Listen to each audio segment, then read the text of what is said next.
Pues yo entro a la política desde los 13 años. El acercamiento con diferentes empresarios de Chihuahua. Vuelvo al tema que se organizan. No en todas las entidades federativas ocurre, ¿eh? Y es más, no en todos los municipios del estado de Chihuahua ocurre así.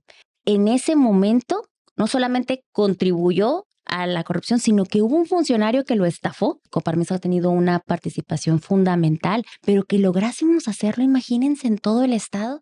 Bienvenidos a Diálogos por Chihuahua, un espacio de conversación plural y propositiva donde conectamos con quienes toman decisiones que impactan a nuestro estado.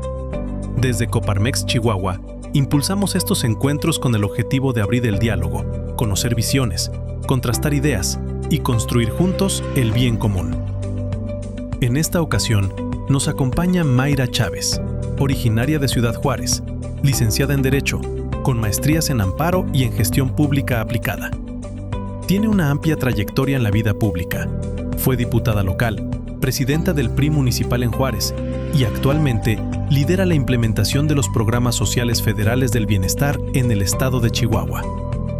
Es reconocida por su enfoque feminista y su compromiso con el bienestar social. Nos acompaña también Jorge Treviño, presidente de Coparmex Chihuahua, y Gabriel Treviso, vicepresidente de Coparmex. Les damos la bienvenida a este nuevo episodio de Diálogos por Chihuahua. Bueno, entonces...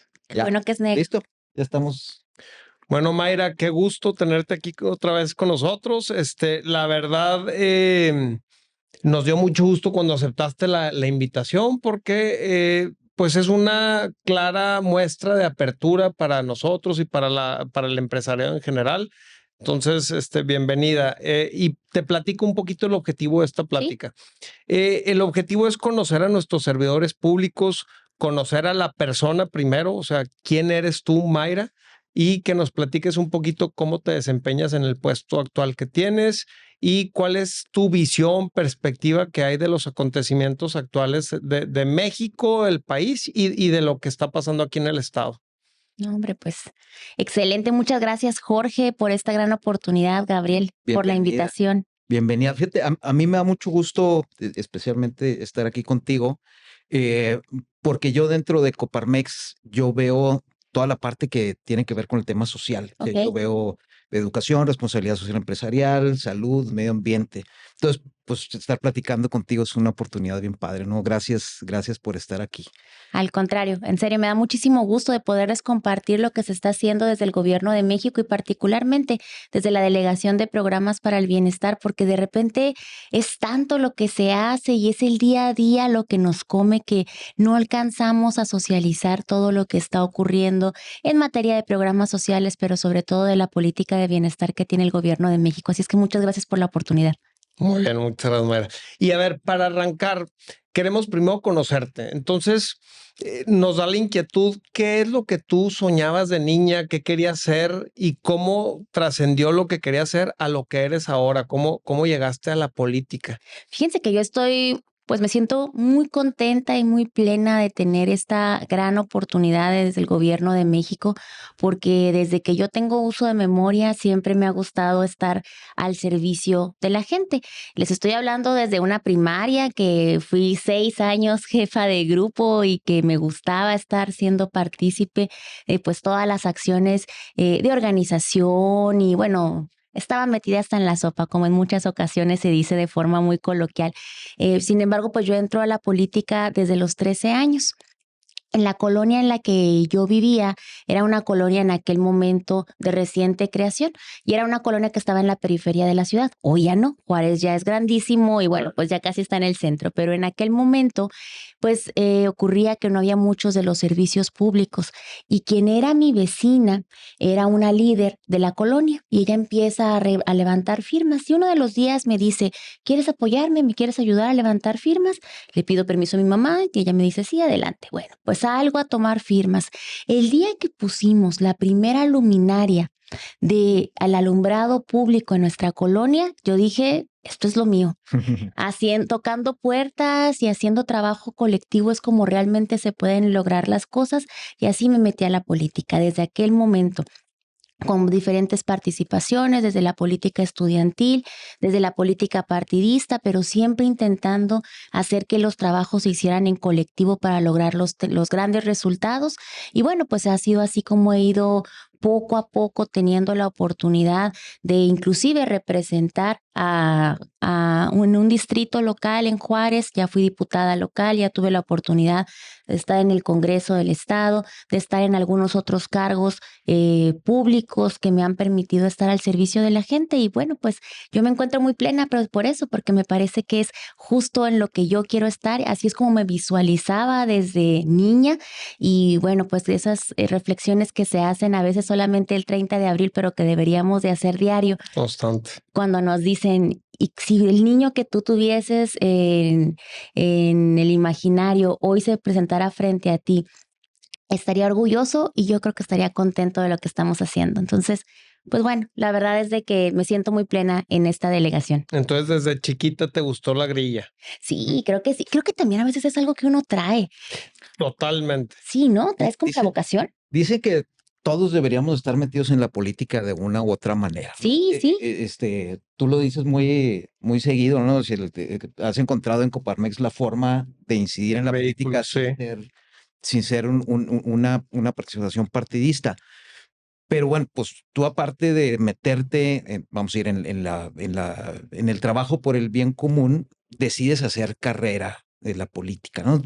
¿Hubo algún personaje o algunos personajes que te inspiraran a seguir profesionalmente el camino de la política? Bueno, pues creo que de inicio y tal vez todavía no del ramo profesional, pero yo voy a recordar mucho a mi abuelo, porque casi desde que empecé a leer, me ponía a leer el periódico y me preguntaba mi opinión. En una época en la que no necesariamente los abuelos eran los más abiertos con las opiniones de las mujeres, y aún así siempre me ponía a leer una nota y me decía, ¿qué opina de eso? Y si yo contestaba, no sé, me decía, que no sabe, no puede saber si está bien, si está mal, y tenía que dar mi opinión al respecto. Entonces creo que eso fue abriéndome el camino para que yo en realidad me sintiera con la confianza y con la fortaleza de que me estaba mi familia detrás de mí y que yo podía participar en cualquier escenario político. Pero bueno, pues claro que dentro del desarrollo de la política, quienes nos han dado las grandes oportunidades, porque además creo que nadie podemos llegar solos. Si hablo del colectivo, pues también hablo de las personas que nos abren la puerta. Estoy hablando de mi vecina, por ejemplo, que era la líder de la colonia y que me abrió la puerta para yo estar tocando puertas en aquel momento y para poder representar a mi colonia y para poder después representar a mi sección y bueno, pues hacer trabajo político. Pero estoy hablando también de las personas que en su momento tomaron una decisión para votar por uno cuando estábamos en la sociedad de alumnos, las personas que se nos plantaron cuando en realidad conocí una posición precisamente en las sociedades de alumnos y que pensábamos completamente diferente. Y entonces creo que así es como uno se va construyendo poco a poco. Claro. Creo que las personas, bueno, pues así nos formamos. Oye, y ahorita que hablabas de lectura, ¿algún libro que te haya marcado? La columna de hierro, la verdad es un libro que a mí me ha gustado mucho porque precisamente pues se habla de Cicerón, ¿no? Ujú. Y Cicerón a final de cuentas pues es un político, es abogado, yo soy abogada, soy política y aparte era un romántico de la política y veía cómo es que se quería transformar Roma, cómo es que se tenía que transformar Roma siempre al servicio del pueblo. Entonces, bueno, pues me parece que debería de guiarnos. Y bueno, pues hoy desde luego que también vemos los esfuerzos que se han hecho para poder llegar a la transformación y me gustaría mucho hablar de este libro de la presidenta, de la doctora Claudia Sheinbaum, que acabamos de, pues que estamos, yo todavía lo estoy leyendo, acaba de salir precisamente, y que habla de la transición histórica que está viviendo el país y una transición hacia una presidencia de una mujer, de la primera presidenta del país. Entonces, cuando a veces vemos las figuras tan emblemáticas como la de la presidenta Claudia Sheinbaum, pues desconocemos a veces gran parte de lo que ha vivido, de lo que ha sufrido, de lo que ha batallado para llegar. Y cuando lo vemos y lo leemos desde sus palabras, pues claro que marca. Claro. Oye, Mayra, para entender mejor lo que haces, tu puesto, la palabra bienestar está dentro del título de tu puesto, pero bienestar, aunque es una palabra que se utiliza mucho, creo que es una palabra que tiene diferentes significados para varios. Para Sí. mí puede ser diferente que lo que para ti. ¿Qué es para ti bienestar? Bueno, bienestar definitivamente es muy amplia la palabra, es muy amplio el concepto, pero para nosotros representa el objetivo final de lo que el pueblo debe de estar buscando y lo que el gobierno debe de tener en mente, que es el resultado de los ejercicios de gobierno hacia el pueblo de México. Sencillamente, bienestar debe de estar en cada uno de los ejercicios del servicio público. Así de sencillo. Cuando hablamos en materia de seguridad, ¿por qué hablamos de seguridad si no fuese para que la gente alcanzara su bienestar? Si hablamos desde luego de la política social, claro, eso se alcanza a ver un poquito más sencillo, ¿no? Pero al traducirlo a todas las áreas, pues todos estamos buscando el bienestar de nosotros mismos, de nuestras familias. ¿Qué es el bienestar para todas y para todos nosotros? Pues claro que es diverso, pero se adquiere después de que tengamos ciertas atribuciones, ¿no? Como la de la salud, tenemos que también tener el enfoque de la educación, el enfoque, desde luego, alimenticio, el enfoque de una mejor ciudad, de un mejor estado, de un mejor país, un lugar en el que realmente queramos estar. En las mañanas, creo que cuando nos despertamos y decimos, no me quiero levantar. Bueno, pues si no te quieres levantar es porque tal vez todavía tienes grandes áreas de oportunidad para alcanzar ese bienestar. Creo que el gran objetivo será esta mañana en la que todas y todos despertemos con este gran incentivo de querer ir, salir a trabajar, hacer lo que queremos hacer, desarrollarnos y bueno, pues adquirir la felicidad de forma permanente y constante como una obligación que tiene el gobierno para con la gente. Oye, ahorita que hablabas de la política del bienestar, luego hablar de la política o la iniciativa suena así como que muy rimbombante y bueno, parte de la idea del ejercicio es que lo aterricemos lo más posible. Sí. Eh, eh, ¿Cuál ves tú de todo este gran universo que planteas de qué es el bienestar? ¿Cuál ves tú que es el reto más apremiante que está enfrentando ahorita el estado de Chihuahua? ¿Cuál ves tú que es lo que requiere mayor atención o que requiere mayor esfuerzo para resolverse? Me parece que construir los grandes escenarios de igualdad en el estado de Chihuahua. Chihuahua es un estado tan diverso, es un estado tan grande, es un estado que tiene pues tantos retos enfrente y tan diversos nuevamente. Menciono la palabra porque lo que apremia tal vez en la frontera no es lo mismo que apremia en el sur del estado, no es lo mismo que requiere la sierra, no es lo mismo que necesita la región centro-sur y así es como se tiene que ir abordando de forma permanente por región.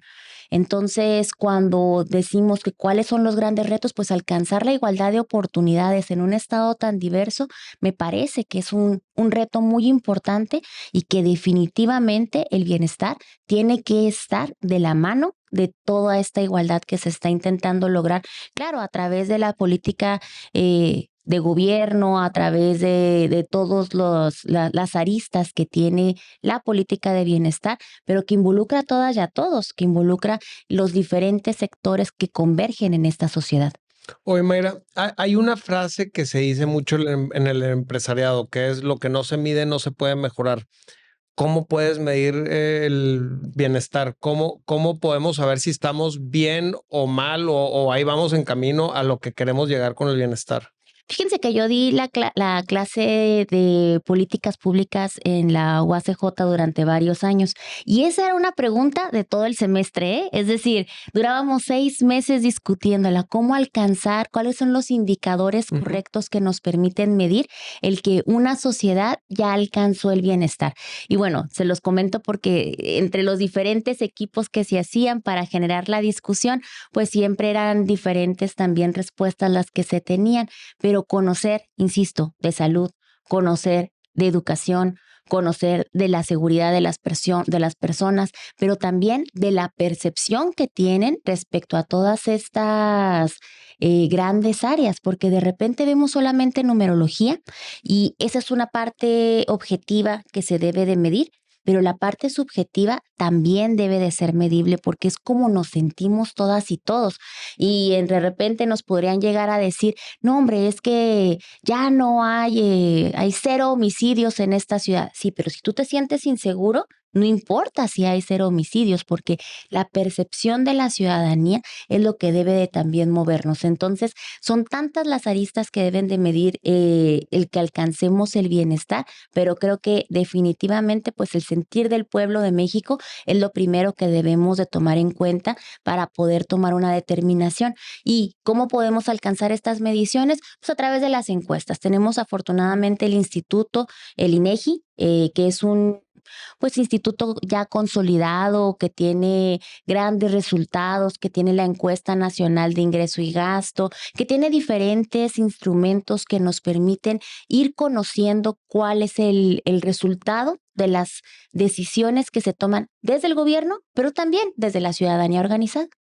Y entrando, profundizando nada más un poquito en la parte que a ti te toca ver en la delegación, este, ¿cuál es específicamente, cómo instrumentas las acciones para incidir en el bienestar? ¿Qué es lo que hace propiamente o qué es lo que haces tú como delegada? Como delegada, híjole, la verdad es de que la delegación de programas para el bienestar es un espacio que permite concretar lo que en ocasiones la política pública se enuncia en la construcción de un programa para el bienestar. La delegación en realidad se llama Delegación de Programas para el Bienestar en el Estado de Chihuahua, un nombre muy largo, y le decimos, Sí. si le resumimos Delegación de Bienestar porque está más sencillo. Pero tiene que ver con los programas para el bienestar, todos los programas que hay en el estado de Chihuahua. Y con esto estamos hablando de la pensión de las personas adultas mayores, que bueno, pues es una de las más, de las que fue ícono en el sexenio del presidente Andrés Manuel y que bueno, pues obviamente es una de las más conocidas en estos momentos. Pero también tenemos la pensión de las personas con discapacidad, tenemos la pensión de mujeres bienestar, tenemos también el programa de niñas y niños hijos de madres trabajadoras.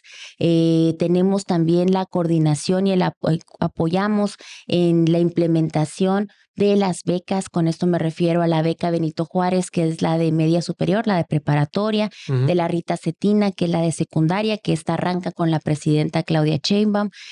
Tenemos las becas de continuidad, la de Jóvenes Escribiendo el Futuro, que es la de jóvenes de universidad.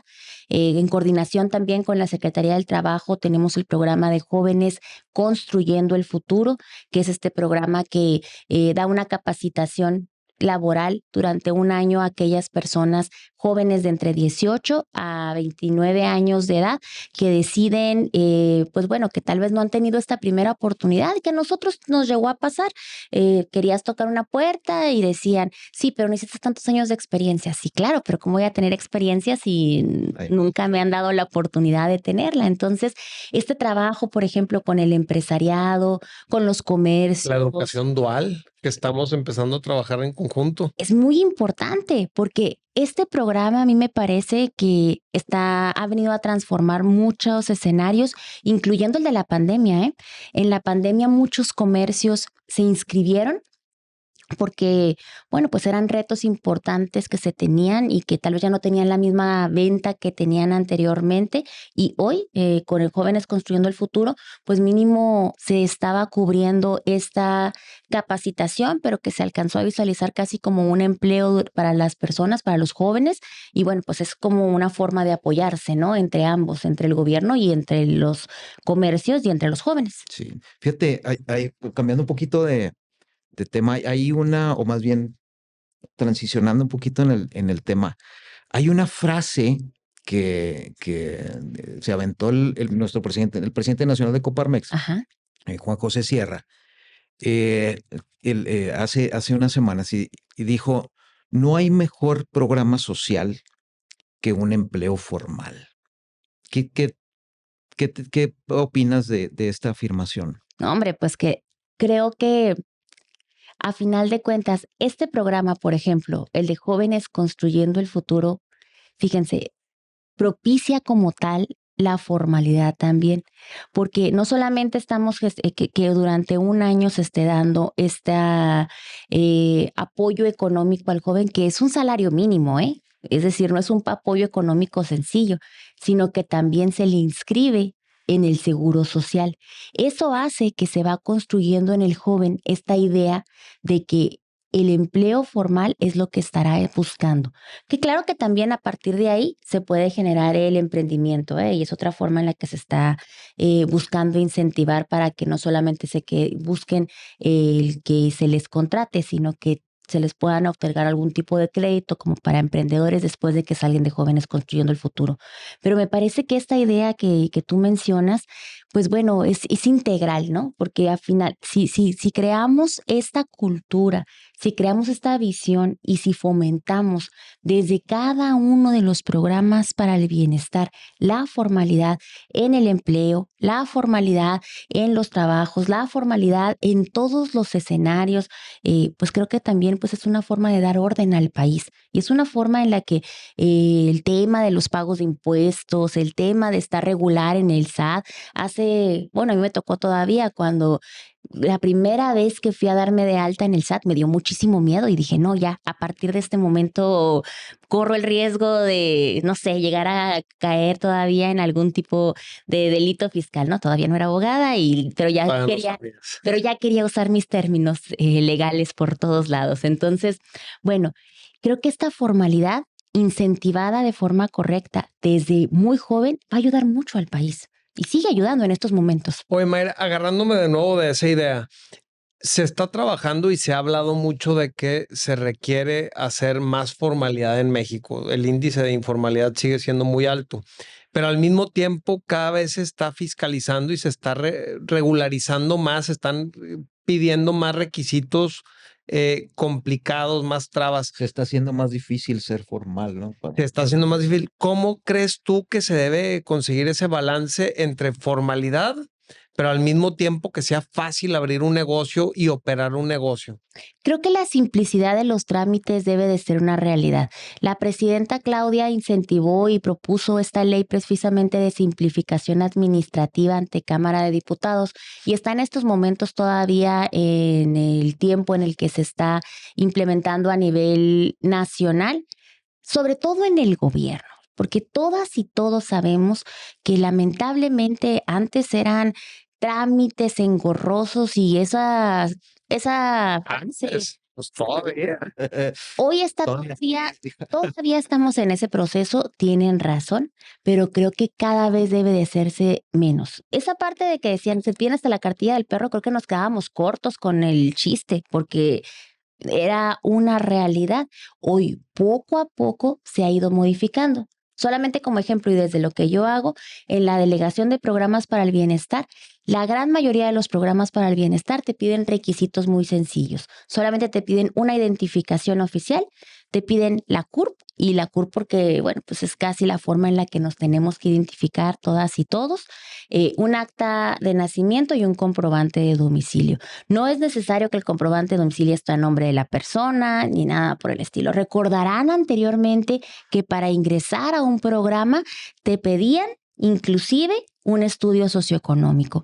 Te pedían una carta en la que dijeras que no estabas afiliado ni al IMSS ni al ISSSTE y que por eso necesitabas el programa para el bienestar. Y te pedían una serie de requisitos que, lejos de que tú quisieses ir a pedir el programa porque lo necesitabas y porque era una ayuda, bueno, una ayuda que tú sentías de parte del gobierno, pues lo veías como algo inaccesible.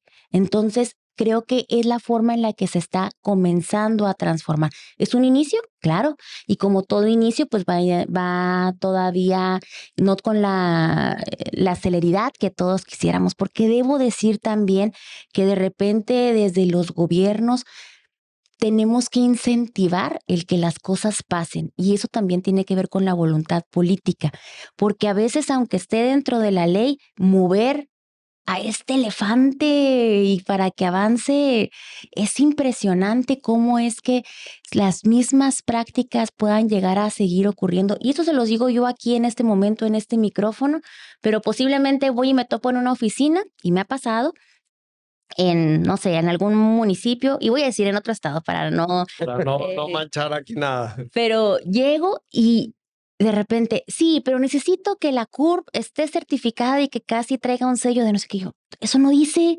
¿Y por qué estás pidiendo eso si eso no lo dice? Y lo pide la persona que está al frente de la gente.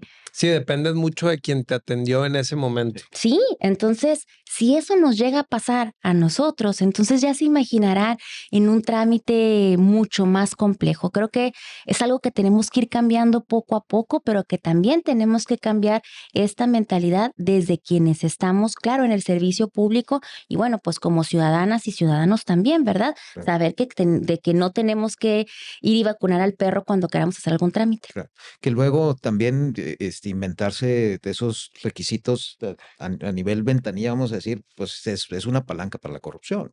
Ujú, Porque lo que hago es presiono al usuario o al derechohabiente sí, para que me aviente ahí el billete de 100 pesos, es verdad. ¿no? Y no, me brinco el sello pues sí creo que es importante estar bien vigilantes. Bien vigilantes y decir, el sello y me brinco dame esto para que yo no te ponga el sello que ni se requería.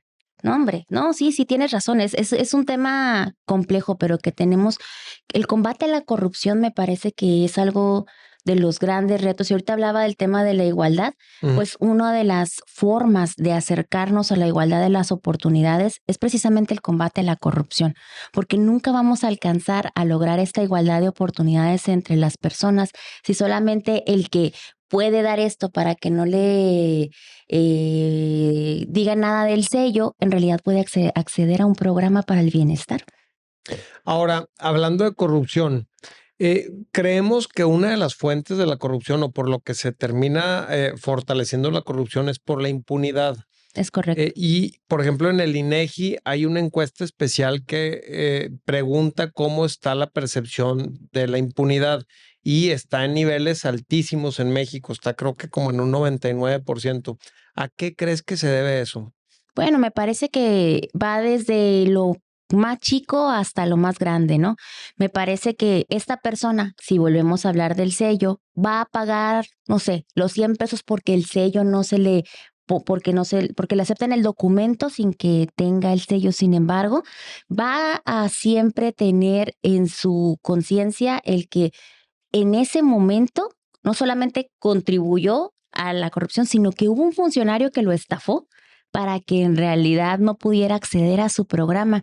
Y esa percepción de impunidad va a ser muy difícil de modificarse. Creo que lo que tiene que ocurrir es que diariamente el servicio público pues tenga cero tolerancia a la corrupción y cero tolerancia a la impunidad. También creo que ya esos tiempos en los que ver a un servidor público que tenía la gran vida, que con el sueldo del servicio público, pues no es como se va a alcanzar la riqueza. Y si buscan ese tipo de posibilidades y escenarios, entonces no deberían dedicarse al servicio público. El 3 de 3, por eso se Sí, implementó. es muy importante. Todos esos mecanismos van fortaleciendo el que se vuelva a construir la confianza en la gente. Y creo que no vamos a lograrlo sin que esa construcción sea una construcción sólida, basada desde luego en los mecanismos legales, desde luego en la ley, en la forma de procuración de justicia,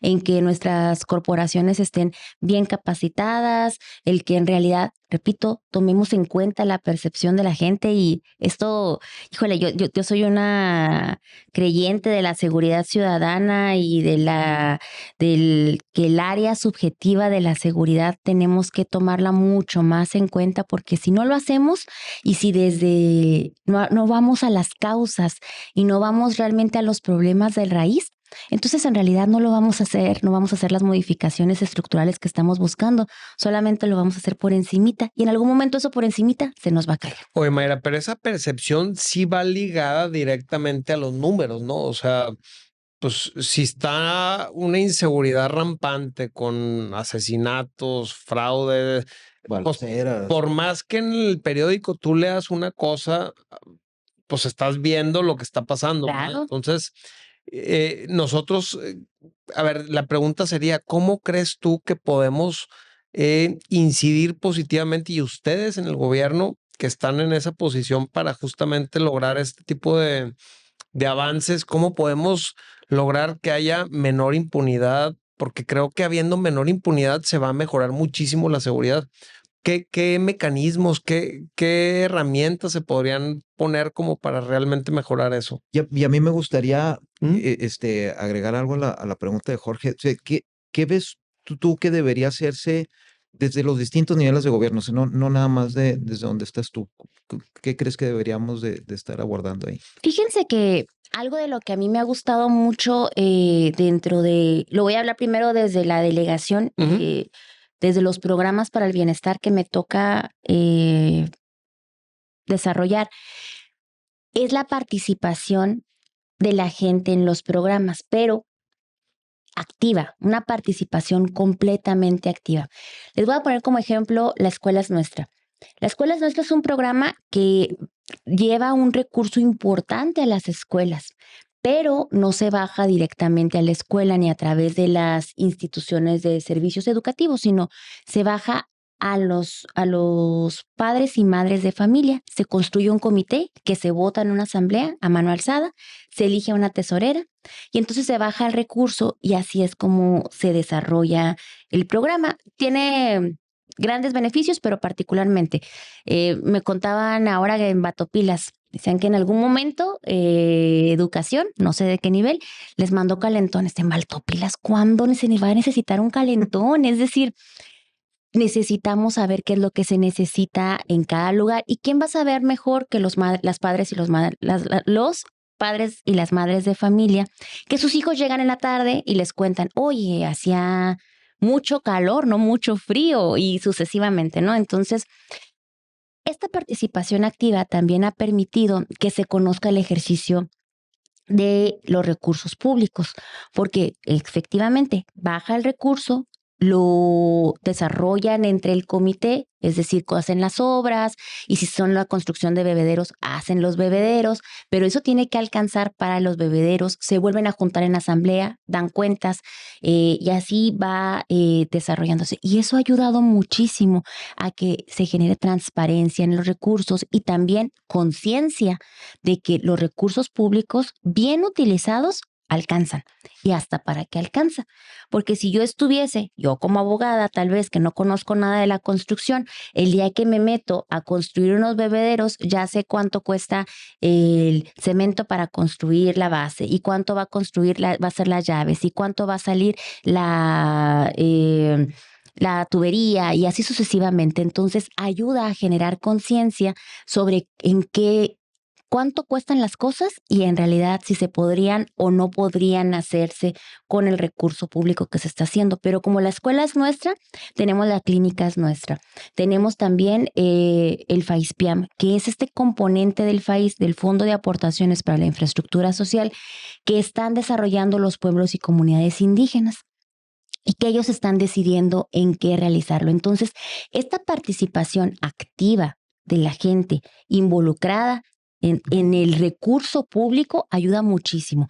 Y ahora, esos de los programas que yo manejo. Pero si hablo del presupuesto participativo, claro que también es algo que está logrando que cambie completamente el chip de la gente. Es decir, cuando son las épocas de presupuesto participativo, se hacen los proyectos y se intenta entonces de que el parque de la colonia se logre, pero hay que hacer un proyecto. Es decir, no podemos nada más levantar la mano y decir que yo quiero que esto ocurra. Hay que hacerlo y hay que conseguir que todo se organice y hay que ver cuánto va a costar el parque y hay que ver que en realidad baje el recurso. Es decir, esta participación activa de la sociedad me parece que es fundamental a través de ese tipo de mecanismos que no son mecanismos que nos ha dado el gobierno, son mecanismos que se han exigido por parte de la sociedad, que es algo que la sociedad debe de involucrarse porque lo está exigiendo y es algo que lo que se involucra y que yo creo que está teniendo grandes resultados. Claro. Sí, digo, la misma iniciativa 3 de 3 que mencionabas ahorita es algo que se incubó en Coparmex en aquellos años, ¿no? Digo, creo que compartimos esto de que hay que atender las causas estructurales de los problemas. Yo creo que eso no tenemos menor duda que así debe ser. Sin embargo, pues atender las causas estructurales o resolver las causas estructurales toma algunos años, Sí, lustros, décadas en sí, resolverse, ¿no? Y hay problemas que no se van a ir o que simplemente no pueden esperar a que se resuelva, ¿no? Todo el 2025, por ejemplo, estuvo muy latente el problema de la inseguridad en las carreteras, hablando específicamente de la inseguridad que preguntaba ahorita Jorge, ¿no? sí, Que deriva en manifestaciones genuinas, o sea, de gente que está siendo afectada realmente por el problema, claro. ¿no? Al grado que hay organismos internacionales que el tema de la seguridad en carreteras ya lo subieron a la negociación del TEMEC, del Tratado de Libre Comercio con Estados Unidos y Canadá, ¿no? Hay personas que al estar trabajando están poniendo en riesgo su vida. Sí, claro. Mm. Entonces, y como dices tú, o sea, no, más allá de las cifras, son historias de tu chofer o Sí, así es como debemos de atender. o mi primo que tiene un camión, etcétera. Entonces, eh, específicamente en el tema de seguridad, entiendo que no es una competencia directa de la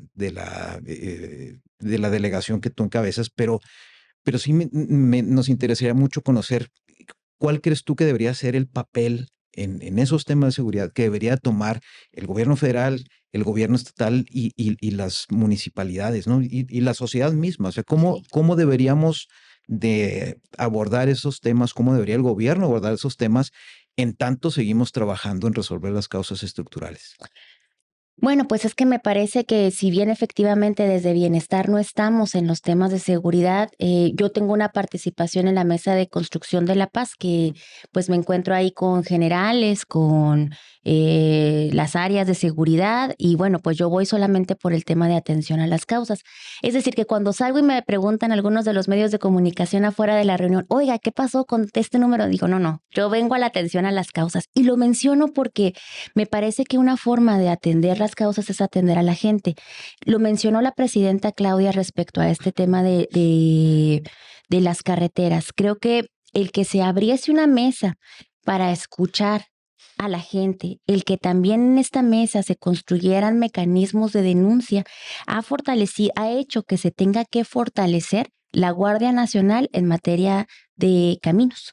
Y esto ha hecho que también la seguridad en todas las carreteras se esté incrementando. Pero si la gente no hubiera alzado la voz, pero si en estos espacios y en estos escenarios no se hubieran hecho partícipes y no hubiésemos estado en estas mesas de trabajo y no se generaban este tipo de denuncias y no se dijera en esta carretera ocurre esto y en esta otra ocurre lo otro, entonces tal vez no hubiera sido tan rápida la respuesta. Una respuesta que todavía se está desarrollando en estos momentos.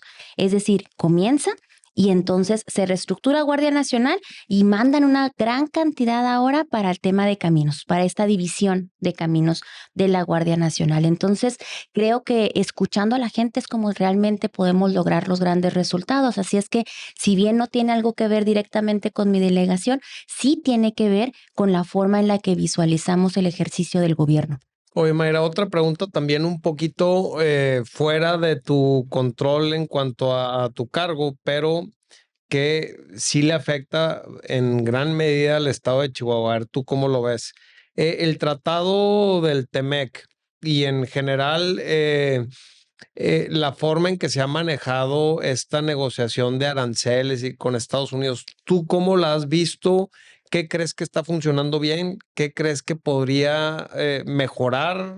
¿Qué áreas de oportunidad ves ahí? Porque sí, pues como estado, somos un estado muy dependiente Claro. de ese comercio con Estados Unidos. ¿Cómo lo ves tú? Fíjense que yo recuerdo aquel momento en el que iba a tomar protesta el presidente vecino, el presidente Trump, Donald Trump. Ujú. Ujú. y que pues estábamos todos a la expectativa, ¿no? De diferentes cosas.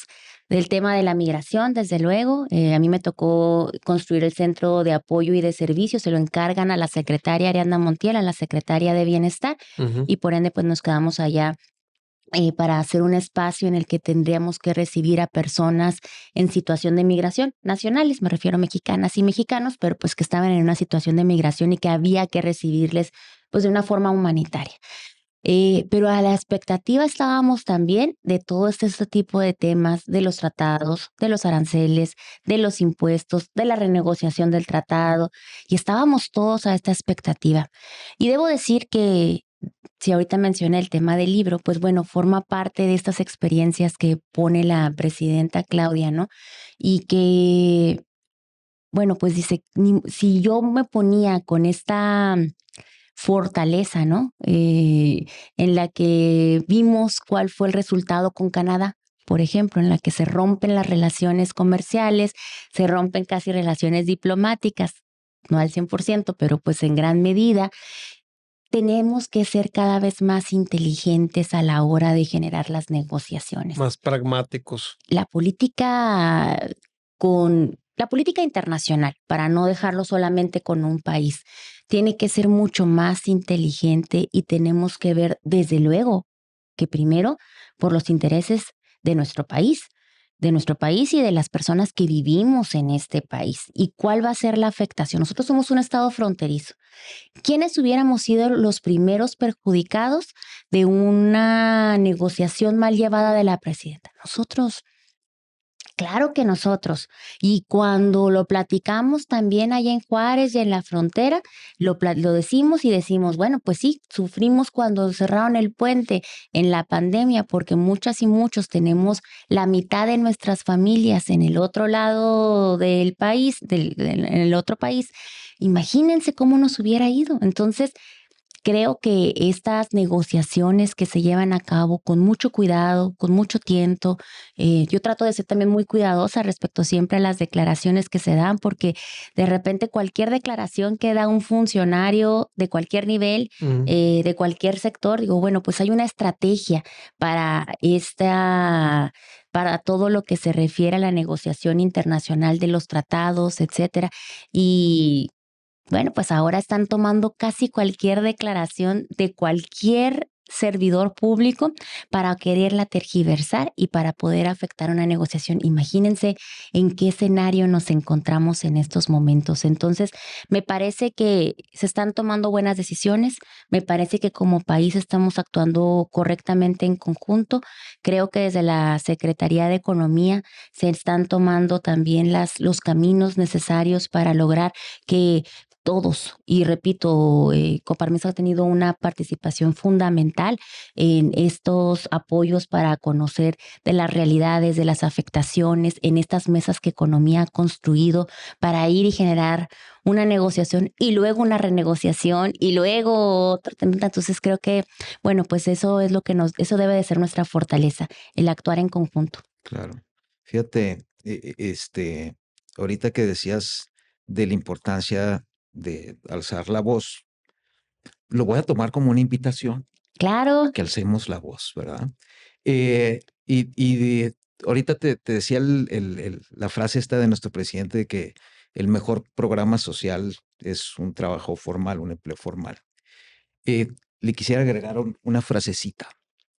No hay trabajos formales sin empresas fuertes. Y finalmente, las empresas fuertes no nada más son estas grandes transnacionales, las empresas fuertes somos las pymes, que somos la inmensa mayoría de las empresas, ¿no? Ahorita ante esa aseveración que haces de que debemos de trabajar juntos y que tú ves con buenos ojos esta interacción de Coparmex para la negociación del Tratado de Libre Comercio, ¿en qué deberíamos de estar trabajando juntos, gobierno y empresa? ¿Y qué acciones ves tú que puede tomar o debería estar tomando o está tomando el gobierno para fortalecer a las empresas, especialmente a pequeñas y medianas? Fíjense que me parece que desde el sexenio anterior y en este sexenio se ha continuado. Los grandes proyectos de infraestructura del país, solamente como ejemplo, se han hecho siempre en coordinación y en conjunto con el sector privado, con las empresas, con MIPYMES, con las grandes, etcétera. Hablamos de la refinería, hablamos del Tren Maya, hablamos de los aeropuertos, las grandes construcciones se han hecho siempre en coordinación con estas grandes, medianas y pequeñas empresas. propuestas. Y creo que el generar esta coordinación diariamente, eso ha ayudado muchísimo, porque no solamente ayuda a los proyectos y al conocimiento, a que todo mundo conozca los proyectos y a trasladarlo a otros foros que no solamente es el del gobierno, sino el empresarial, sino todos los planes, el Plan México, etcétera, toda la participación. No basta con que ocurra en una mesa, hay que socializarlo para que más gente se dé cuenta que están ocurriendo las cosas y que podemos ir y que, como tú dices, ¿cómo podemos participar? Si tal vez solamente las puertas las abre alguien de gobierno. Es mucho más sencillo cuando alguien en este caso, de una empresa o alguien de Coparmex o alguien que les abra la puerta, pues les invita, les genera, pero ¿cómo se logra ese trabajo conjunto?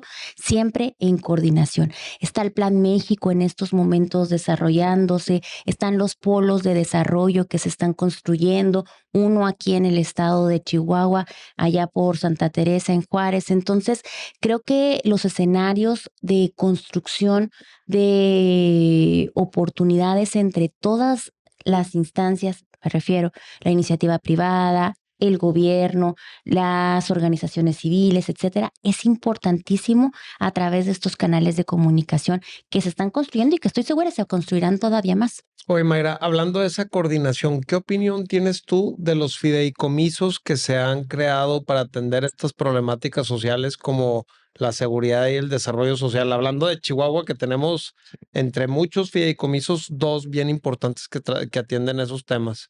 Aquí, Ficosec. Exactamente. Creo que es muy importante estas iniciativas que se realizan por parte de la propia ciudadanía organizada. Si hablo yo precisamente de los presupuestos participativos, si hablo de toda esta forma en la que se trabaja en colectivo, pues cómo podríamos entonces ver con malos ojos que se constituya una organización de entre la ciudadanía. Me parece que eso es fundamental. Creo también el que se deben de generar los mecanismos de coordinación con estos fideicomisos para lograr todavía los mejores resultados. Por ejemplo, Ficosec, pues es materia de seguridad completamente. Entonces, Ficosec, me tocó cuando se estuvo dando estas pláticas de capacitación a los policías municipales en Juárez. Sí. Y Ficosec tuvo una parte muy importante de este aporte a la prevención, a construir los protocolos, a que en realidad todos las y los policías conocieran los protocolos. Entonces, si se llevan a cabo estos esfuerzos que son grandísimos y si se conjugan con el esfuerzo que se realiza por parte de los gobiernos municipales, estatales o del gobierno de México, pues qué mejor. Perfecto. ¿Qué le pedirías a los empresarios de Chihuahua? ¿Qué crees que ellos pueden hacer como para ayudar a este beneficio que estamos buscando como sociedad? Fíjense que a mí me gusta mucho y voy a hablar de esta experiencia que he tenido del acercamiento con diferentes empresarios de Chihuahua.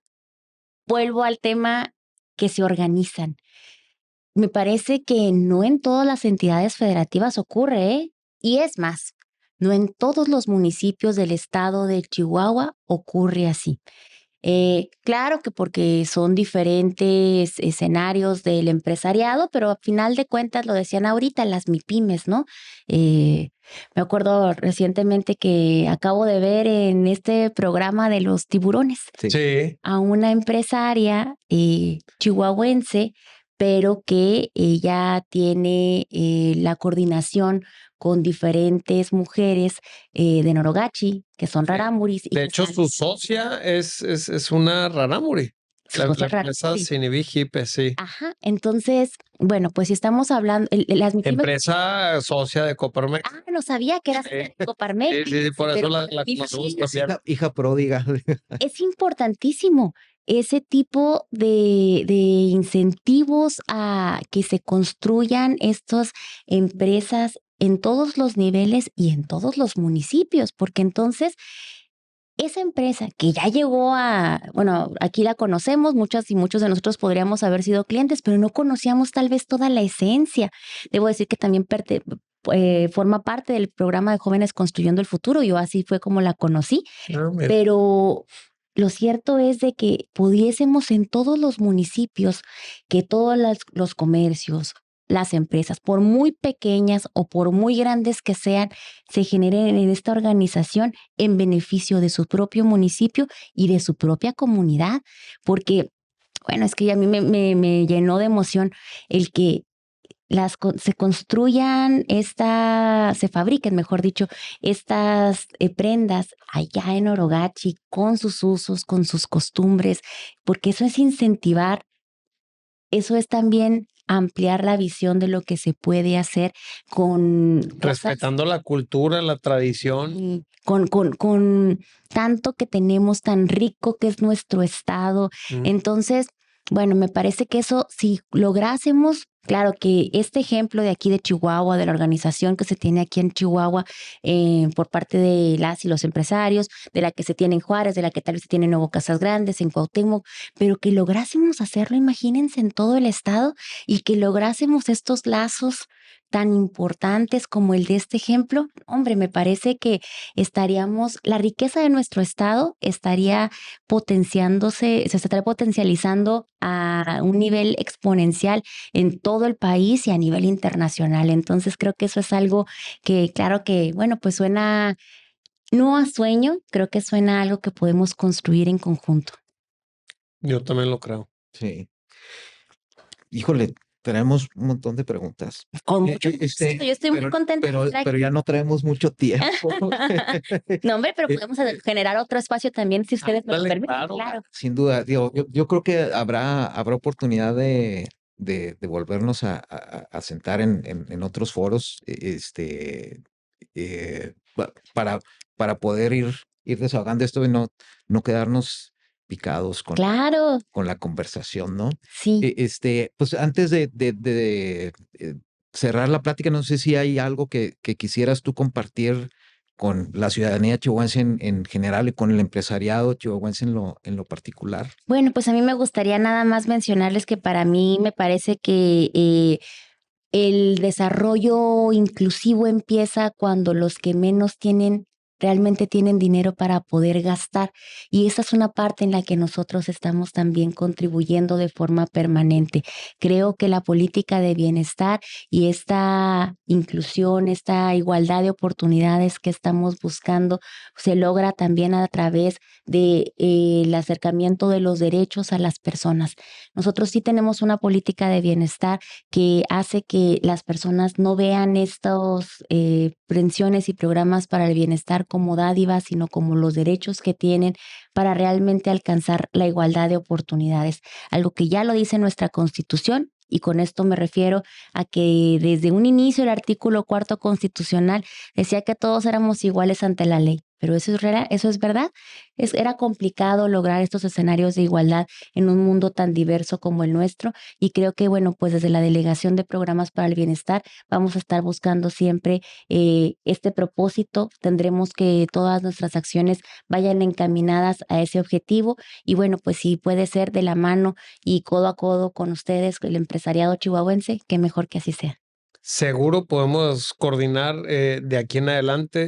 De hecho, en la Coparmex, pues la guía que nos rige y la que marca la pauta de todas nuestras acciones es el modelo de desarrollo inclusivo y va por ahí, o sea, va en este sentido de que no se puede tener desarrollo económico si no hay un desarrollo social y para tener ambas necesitas tener una política fortalecida, transparente, en la que haya coordinación entre todos los sectores. Entonces creo que se puede lograr, como tú dijiste, hay que construirlo poco a poco, pero hay que arrancar de alguna forma. Sí, así es. Y ese es el momento justo para arrancar. Tenemos una presidenta que es muy echada para adelante. El primer día, yo tomé protesta el 1 de octubre, casi cuando ella toma protesta, y el 7 de octubre ya teníamos 3 nuevos programas que arrancar.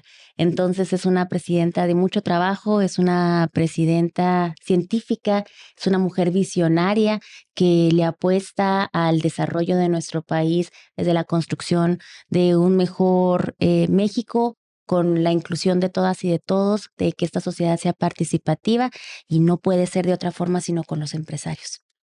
Bueno, pues muchísimas gracias, Mayra. Gracias por acompañarnos, Mayra. Al contrario, pues les agradezco muchísimo la invitación y espero que sea entonces la primera de muchas. Muy bien. Seguramente Gracias. va a ser. Gracias. Muchas gracias.